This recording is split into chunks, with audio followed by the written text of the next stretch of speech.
నమస్తే, welcome to Andhraprabha TV. నేను సౌజన్య. రీసెంట్గా డాకు మహారాజ్ సినిమా రిలీజ్ అయిన సంగతి అందరికీ తెలిసిందే. సో రిలీజ్ రోజునే బాలకృష్ణ గారి ఫ్యాన్స్ ఎవరైతే ఉన్నారో మేకను బలిచ్చారో అది ఇప్పుడు కేసు దాకా వెళ్తుంది. సో మరి దీన్ని ఏ విధంగా చూడాలి, ఎలా అర్థం చేసుకోవాలి, ఈ అంశానికి సంబంధించి వారి అభిప్రాయాన్ని, వారి విశ్లేషణని మనతో పంచుకోవడానికి ఈరోజు మనతో పాటు ఉన్నారు సీనియర్ జర్నలిస్ట్ కిరణ్ గారు ఉన్నారు. వారితో మాట్లాడదాం. నమస్తే కిరణ్ గారు. నమస్తే అండి. అభిమానం అనేది పరాకాష్ఠకు చేరుకుపోతే అభిమానులు ఏవైనా చేస్తారు అని చెప్పి ఒక టైంలో విన్నాము. ఇప్పుడు సంక్రాంతి సందర్భంగా రిలీజ్ అయినటువంటి డాకు మహారాజ్ అనేటువంటి సినిమా సందర్భంగా ఇంకొకసారి రుజువైంది అన్నట్టుగా అనిపిస్తోంది. కొంతమంది అభిప్రాయం కూడా అలానే అంటున్నారు. అంటే బాలకృష్ణ మా దేవుడు, అందుకే మేము బలిచ్చాము అనేటువంటి మాటని వాళ్ళు చెప్పడం జరిగింది. సో ఒక హీరోకి మేకను బలి ఇవ్వడం అనే అంశం ఏదైతే ఉందో దాన్ని ఏ విధంగా చూడాలి, ఏ విధంగా అర్థం చేసుకోవాలి? చాలా దుర్మార్గమైన అంశం ఇది. మనకి జంతు బలులు నిషేధించబడ్డాయి. ఈవెన్ మనకి ఆచారాలులో ఉన్నప్పుడు కూడా ఇది బాహాటంగా ఎవరు చేయరు, కానీ ఎవరైనా అది నాలుగు గోడల మధ్య అంటే ఎవరికి తెలియకుండా చేసిన వాళ్ళు ఎవరైనా ఉండొచ్చు, కానీ జంతు బలులు దాదాపు నిషేధించబడ్డాయి. కానీ కొన్ని ఆలయాల్లో మాత్రం ఇంకా భక్తులు తప్పదు చెయ్యాలి అని గ్రామ దేవతలు ముఖ్యంగా అలాంటి చేస్తుంటారు. అది కూడా అన్అఫిషియల్గా చేస్తారు, ఎక్కడ కూడా అట్లా చేయరు.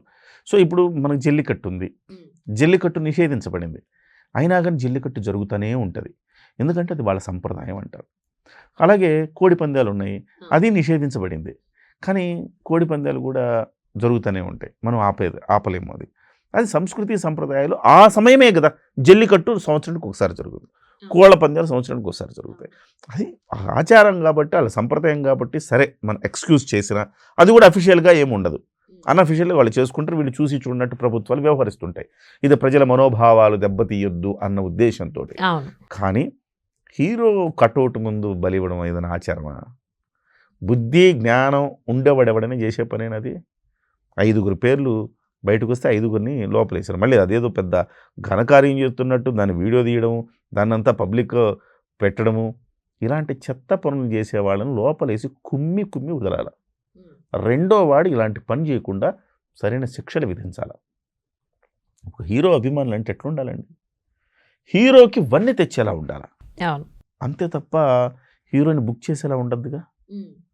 సో ఉదాహరణకు అభిమానుల్లో రకరకాల అభిమానులు ఉంటారు, ప్రతి చోట అతివాద అభిమానులు ఉంటారు, కానీ కంట్రోల్డ్గా ఉండి ఇలాంటి జుగుప్సకరమైన పనులు చేసి ఆ హీరోకి డ్యామేజ్ చేయడం కదా. మీరేం ఆ హీరోకి మంచి చేయలేదు, డ్యామేజ్ చేశారు అంట. సో హీరోకు ఉండే అభిమానులు ఎలా ఉండాలి? ఇప్పుడు చిరంజీవి గారు అభిమానులు ఉన్నారు, వాళ్ళు పండగ వచ్చినా, పబ్బం వచ్చినా, చిరంజీవి పుట్టినరోజు వచ్చినా, చిరంజీవి సినిమా వచ్చినా రక్తదానాలు చేస్తారు వెళ్ళి. సమాజానికి ఉపయోగపడే పనే కదా అది. వాళ్ళు చేయడం, వేరే వాళ్ళ చేత కూడా చేయించడం, శిబిరాలు కండక్ట్ చేయడం కూడా చేస్తూ ఉంటారు. ఏ చిన్న అకేషన్ వచ్చినా ఈ రకంగా రక్తదానాలు చేసి సమాజానికి ఉపయోగపడేది చేస్తారు. అది ఎవరు చెప్పారు అలా చేయాలని? హీరో చెప్పాడు.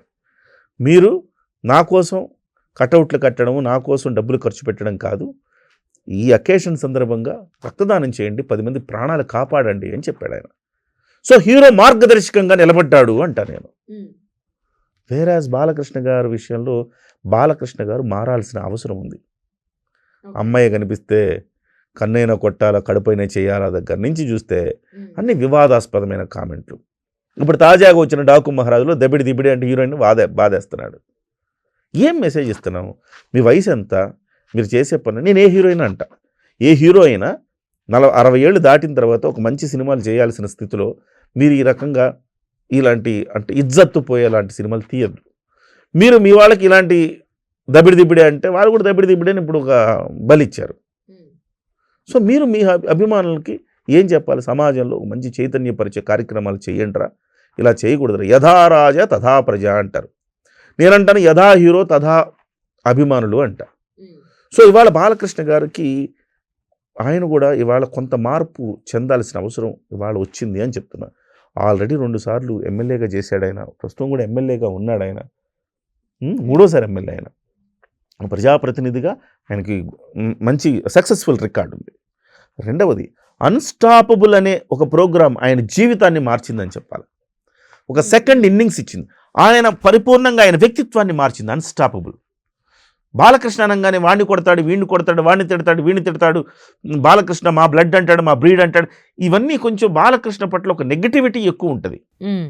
అంటే ఆయనకు సంబంధించిన హార్డ్ కోర్ ఫ్యాన్స్ తప్ప బయట న్యూట్రల్ ఫ్యాన్స్ని ఆయన ఎప్పుడు మెప్పించలేకపోయాడు. బట్ ఇవాళ బాలకృష్ణ గారికి అవకాశం వచ్చింది. ఇవాళ ఫుల్ స్వింగ్లో ఉన్న హీరో బాలకృష్ణ.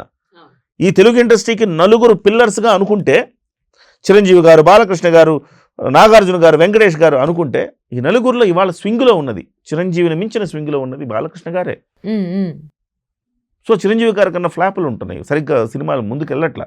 బాలకృష్ణ గారి సినిమా ప్రతి సినిమా మినిమం యావరేజ్ వెళ్ళిపోతూ ఉంది అట్లా. ఇవాళ ఠాకు మహారాజు కూడా హిట్ అయింది. సో ఈ నేపథ్యంలో ఒకవైపు అన్స్టాపబుల్లో మంచి పేరు వచ్చింది. బాలకృష్ణ గారి వ్యక్తిత్వం కూడా, బాలకృష్ణ గారు అందరితో ఎలా కలిసి కలివిడిగా ఉండే విధానం, ఇవన్నీ కూడా జనానికి కొత్త బాలకృష్ణ కనపడుతున్నాడు. ఈ సందర్భంలో మీరు మీ అభిమానులకు ఇవ్వాల్సిన మెసేజ్ ఏంటి? ఇలాంటి తప్పుడు పనులు చేయొద్దు, మీరు సేవా కార్యక్రమాల వైపు మళ్ళండి అని చెప్పి మీరే వాళ్ళకు ఒక ట్రాక్ను నిర్దేశించాల్సిన అవసరం ఉందని నేను అనుకుంటున్నాను. లేదు నేను ఇంతే, నేను బాలయ్య మార్క్ అంటే ఇట్టానే ఉంటుంది, దాన్ని కొడతా దీన్ని కొడతా దిబిడే నేను అది ఇది అని అనుకున్నారనుకోండి, మీరు ఇప్పుడు వాకు వచ్చిన మంచి పేరు కూడా పోద్దని నా అభిప్రాయం. అంటే ఇప్పటి వరకు అయితే బాలకృష్ణ గారు ఫ్యాన్స్కి సంబంధించి వాళ్ళని ఉద్దేశించి కానీ బాలకృష్ణ గారు మాట్లాడినట్టు ఎక్కడ విన్నద సందర్భాలు ఎక్కడ గుర్తు రావట్లేదు. బట్ ఈ ఇన్సిడెంట్ తర్వాత అయినా బాలకృష్ణ గారు ప్రెస్ మీట్ పెట్టో లేకపోతే ఏదైనా సందర్భం వచ్చినప్పుడు మీరు ఇలా కాదు, మీరు ఇలా ఉండండి, మీరు ఇలా చేయకూడదు అంటే ఇప్పటి వరకు రిమైనింగ్ అంటే పవన్ కళ్యాణ్ గారు కానీ, లేదంటే జూనియర్ ఎన్టీఆర్ గారు కానీ, రామ్ చరణ్, చిరంజీవి గారు, సో వాళ్ళ సినిమాకి సంబంధించి ఏ ప్రమోషన్స్ అయినా ఫ్యాన్స్ని ఉద్దేశించి ఖచ్చితంగా మాట్లాడతారు. ఈవెన్ మనం అటు సైడ్ చెన్నై అటు సైడ్ వెళ్ళా కానీ ధనుష్ కానీ, విజయ్ సేతుపతి వీళ్ళందరూ కూడా ఫ్యాన్స్ని ఉద్దేశించి మాట్లాడతారు. మీరు ఇలా ఉండాలి, ఇలా చేయాలి, ఇలా రెస్పాన్సిబుల్గా ఉండాలి అని. సో దిశానిర్దేశం అనేది బాలకృష్ణ గారి నుంచి రాబోయేటువంటి రోజుల్లో రావాలి. ఇప్పుడు బాలకృష్ణ సెకండ్ ఇన్నింగ్స్లో బాలకృష్ణ గారు చాలా బసవతారకం క్యాన్సర్ హాస్పిటల్ బాధ్యతలు తీసుకొని చాలా గొప్పగా నిర్వహిస్తున్నారు. ఆయన దానికి అభినందించాలి మనం. అలాగే అన్స్టాపబుల్ షోని చాలా చక్కగా నిర్వహిస్తున్నారు. ఆయనకి ఇంతమందితో స్నేహం ఉందా, ఇంతమంది పట్ల ఆయన ఇంత సానుకూలత ఉందా అని కొత్త బాలకృష్ణ కనబడుతున్నాడు. అవును, అంటే బాలకృష్ణ గారు హోస్టింగ్ కూడా ఇంత కూల్గా వెళ్తుందా, చాలా ఫన్నీగా చాలా బాగా వెళ్తున్నాడు. అందరినీ రాగానే నా కాళ్ళకు దండం పెట్టాలి ఇట్లాంటి ఫీలింగ్స్ ఏం లేవు ఆయనకి. అందరితో ఫ్రెండ్లీగా ఉంటున్నాడు, బ్రో అని అంటున్నాడు. సో బాలకృష్ణ నచ్చుతున్నాడు. బాలా అని పిలువ నన్ను ఎందుకు బాలయ్య బాబు అంటారు. బాలకృష్ణ అనూహ్యంగా నచ్చుతున్నాడు జనానికి. ఇప్పుడు ఆ నచ్చే కామెడీ యాంగిల్ కూడా ఉందా ఇంట్లో అనేది తెలుస్తోంది. ఈ నచ్చే క్రమంలో మీరు ఇలాంటి వెధవలు అభిమానులు అని చెప్పుకుని ఇలాంటి వెధవల వల్ల మీకు బ్యాడ్ నేమ్ వస్తుంది కదా. మీరు ఇప్పుడు మీ ఇమేజ్ని ఇలానే కొనసాగించుకోవటానికి మీరు వాళ్లకు దిశానిర్దేశం చేయాలా. మీరు కూడా సినిమాల్లో కొంతవరకు ఆ రకమైన సన్నివేశాలను కూడా తగ్గించుకుంటే కొంత హుందాతనం, మీరు హుందాతనంతో ఉన్నారు, ఇంకా ఉండాలి. అదే సమయంలో మీ అభిమానులకు కూడా ఆ రకమైన సందేశం మీరు ఇచ్చి వాళ్ళని ఒక ట్రాక్లో పెట్టాలని మనం కోరుకోవాలంతే. తప్పకుండా అండి. Thank you Kiran. నమస్తే.